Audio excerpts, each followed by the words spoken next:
contestant number 3. Would you like the podium? No, that's okay. Okay. Contestant number 3 is Glen Johnson. His speech is titled, "My First 50 Years Plus One." My First 50 Years Plus One, Glen Johnson.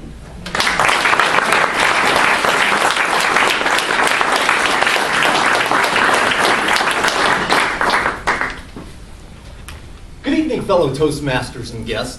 Tonight, I'm going to give you a very condensed version of my first 50 years plus one. I call it that because I'm 51 years old, and my plan to be around for another 51 or so. I was born in Beaumont, Texas in 1959. I only lived in Texas the first couple of years of my life as my dad got a job with the National Linen Service, and we were all transferred to Wichita, Kansas. Most of the memories I have of Wichita: cold, cold winters where my mom would bundle me up like Nanook from the north just to get to school and back, and an older brother who was always trying to get me to put my tongue on some frozen metal pole. My dad was transferred once again when I was just starting the 3rd grade, this time here to sunny California. And it's funny the things that you remember from your childhood, because I remember the day we left for California, I had to get up early on a Saturday morning, the very same day that Space Ghost was going to premiere on the Saturday morning cartoons. I mean, come on. Not only that, what was worse was now I'm going to be stuck in the back seat of a car for the next 1,500 miles with an older brother who was constantly putting his smelly feet in my face, and a very out-of-tune mother and father in the front seat who believed that they could sing along with every country western song that played on the radio. Oh. I even have a faint memory of driving through the high desert and looking out my window and seeing coyotes holding up signs that said, "Kid, please make him stop." My dad, he always worked hard, but I have to say he was always there for my brother and me. Amazing guy. He can build buildings, install massive machinery. He can make anything from a beautiful china hutch to a camper, but for some strange reason, he's never been able to master the television remote. He's 84 years old now and still very active. My mom and dad actually both were very funny. The thing about them, though, is they just didn't know it. Sometimes they would just say these things that would just make me laugh.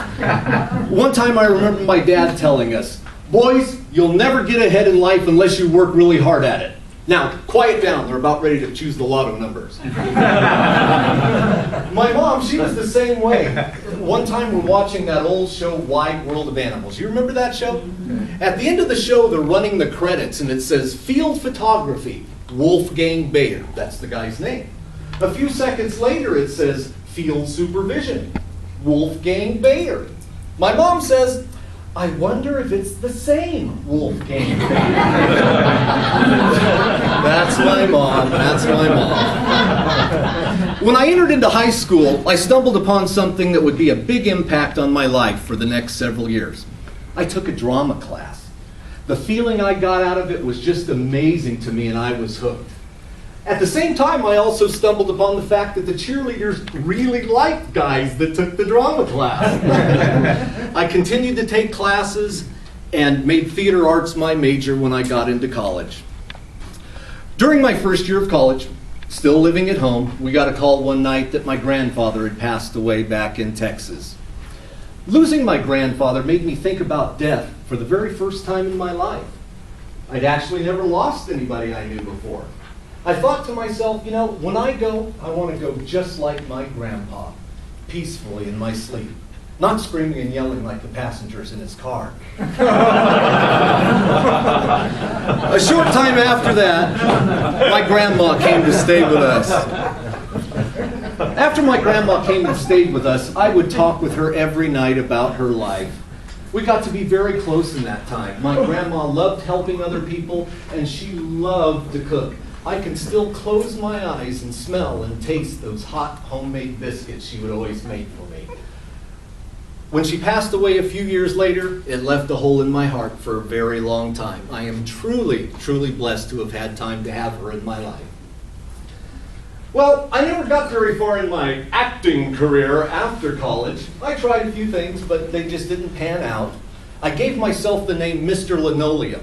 The reason for that was because you couldn't see me on the silver screen, but you could find me on the cutting room floor.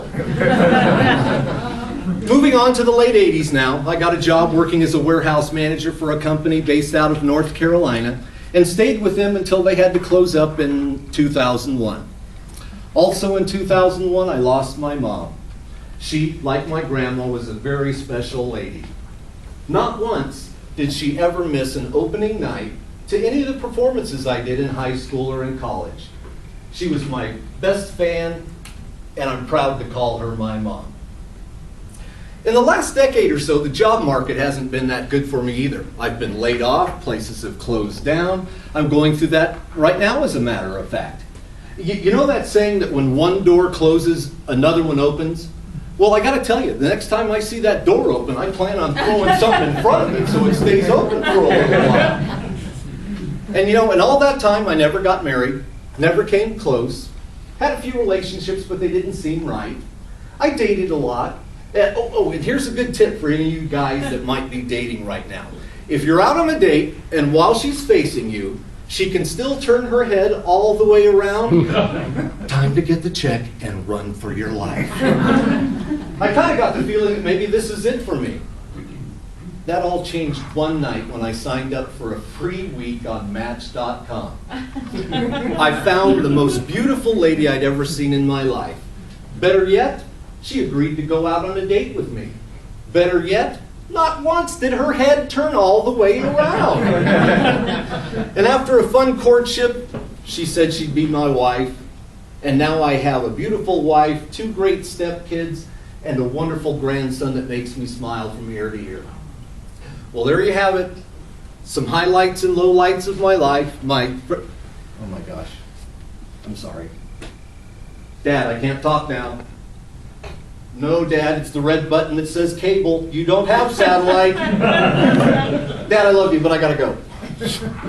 My first 50 years plus 1. Seems like a long, long time when I think back on it, but I have to tell you, I'm really looking forward to my next 50 years plus 1. Mr. Toastmaters.